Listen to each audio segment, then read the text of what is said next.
Hey, welcome to The Explainer. Today, we're digging into something called the co-authored school.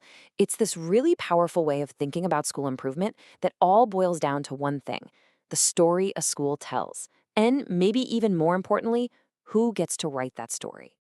All right, so let's jump right in with a pretty big idea. Every single school, including yours, is already telling a story right now. It's happening every single day in the choices you make, the things you prioritize, how teachers and students interact. It's even in the results you see. So that brings up the real question, doesn't it? Is the story your school is telling the one you want to tell?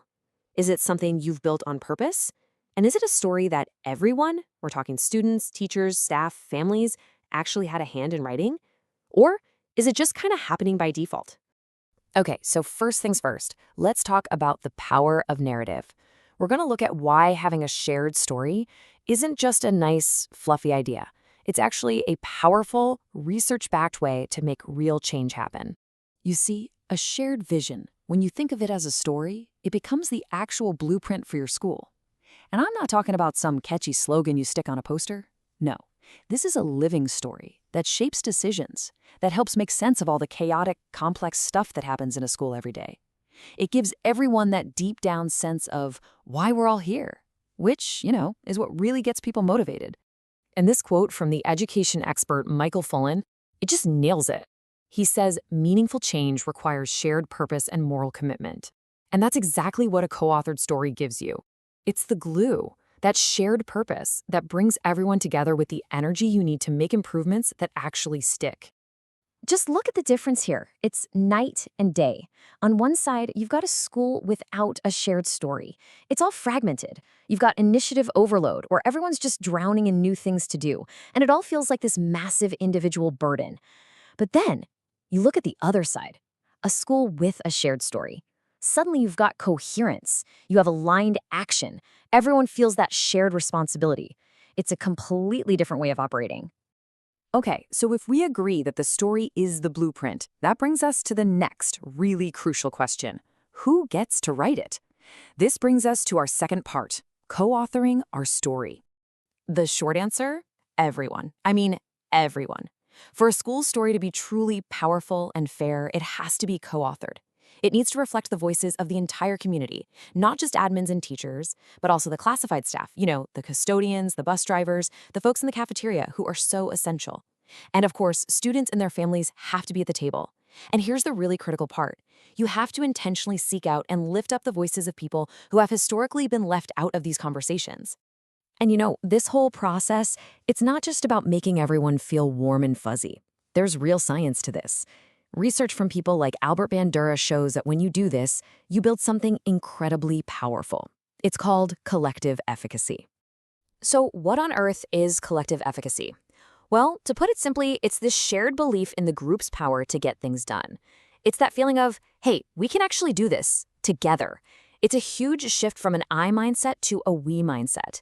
And that belief gets so much stronger when everybody feels like they own a piece of the story. And get this, the research is clear. It's one of the single biggest predictors of student success. That's huge. And this isn't just some abstract theory. There are real, practical ways to do this. We're talking about holding community listening sessions where you actually listen, creating student forums so their input is front and center, and building real, authentic partnerships with families. These are the concrete steps to make that co-authoring process happen. All right, moving on to our third section. So you've gone through the process. You have this amazing co-authored story. What's next? Well, now you have to bring it to life. It's time to move from words to action. Look, a story is just words on a page until you can see it in the daily life of the school. And this table shows exactly what I mean. If a core value in your story is belonging for all, then what does that look like in action? It looks like inclusive instruction in every classroom. If you say you value shared responsibility, then you'd better have teams of teachers collaborating and digging into data together. The values have to drive what you actually do every single day. But here's the thing, and it's a big one. Making this happen requires real investment. A story doesn't become reality by magic. You have to back it up with resources. That means giving people the time to collaborate. It means investing in professional learning. And it means your budget, where you spend your money, has to actually reflect the priorities in your story. And you can't just write the story and then put it in a binder on a shelf to collect dust. To really make it drive what you do every day, you have to keep it alive. It has to be visible. That means you're talking about it in meetings when you make big decisions. You're using it as the lens for looking at student data. You're shouting out the wins that line up with the story. And slowly but surely, it stops being a story you tell, and it becomes the culture. It becomes, this is just who we are. So that brings us to the big finish, the ultimate goal. Why go through all this trouble? What's the payoff? In our final section, let's look at that. Our story, our impact.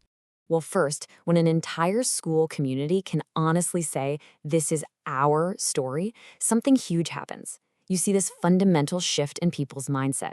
They stop just complying with top-down rules and start being truly committed, because it's their purpose too.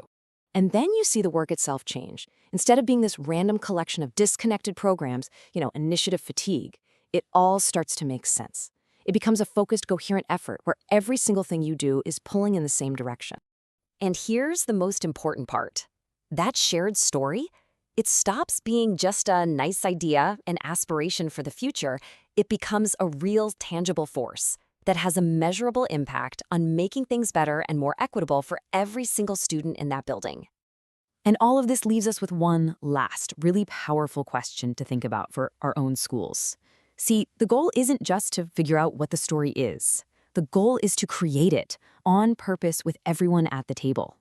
So the question for you is, what story will you write together?